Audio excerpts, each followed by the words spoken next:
All right, Numbers 34, let's call this one the border, because quite simply, this is a straightforward chapter in which God is going to draw the borders of the promised land for them. But the trouble in understanding chapters like this is because the Bible is written in words. Drawing borders that we see visually in words can be tough. And so, as much as a practical life note, study notes, as you begin to decide, maybe I want to study the word a little bit more. One of the things you don't want is unnecessary frustration in a book that is already stigmatized for being pretty long.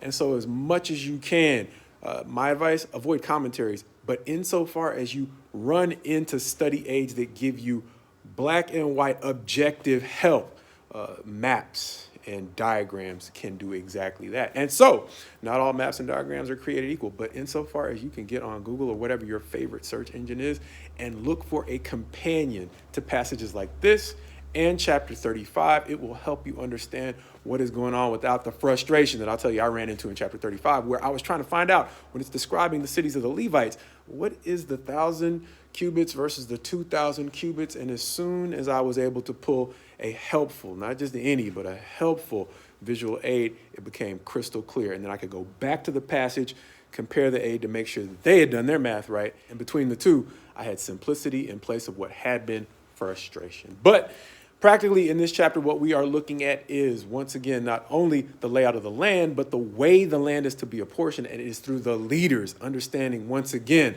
there are pluses and minuses to leadership in Israel and in life. Realizing that only a few chapters ago, when God was going to deal with them for their trouble with the Midianite women, the first people he stepped to, for lack of a better term, were the leaders in the congregation. Those are the ones he told Moses to deal with.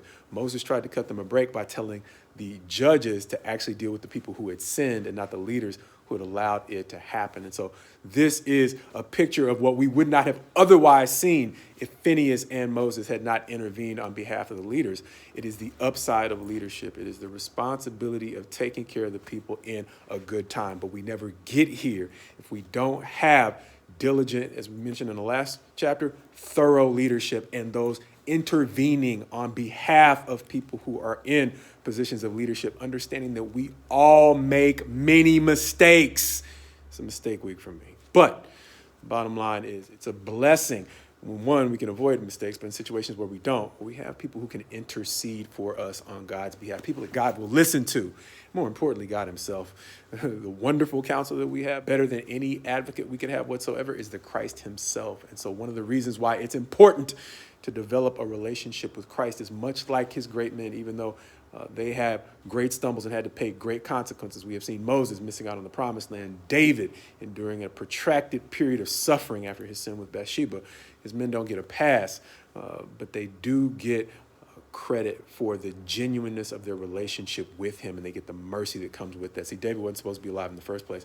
There was no sacrifice for adultery that would have spared his life, but being known as a man after God's own heart in the things that he did got him a level of mercy that they otherwise couldn't have simply depended upon. And so one of the reasons why we talk about having a great relationship with God is not only what we talked about on Sunday in terms of Phineas intuitively understanding when it was time to step in, even absent a command from God, but it's getting mercy in times when we need it. And God knows, maybe if you don't need mercy, like I say, hats off to you. But God knows and I'm assuming many of us, need that mercy. And so with that, understanding that sometimes the mercy comes in things that we can do for ourselves, and simply getting the right study aid at the right time as we decide to be more serious about trying to understand what God is trying to say to us. Sometimes it just comes in the form of a visual aid that can make your study a whole lot more simple than it would be trying to draw pictures based on words only. And so, as we sometimes hear, it's not necessary to reinvent the wheel, especially when we have reliable, objective aids that can help us along our path of trying to move forward in him.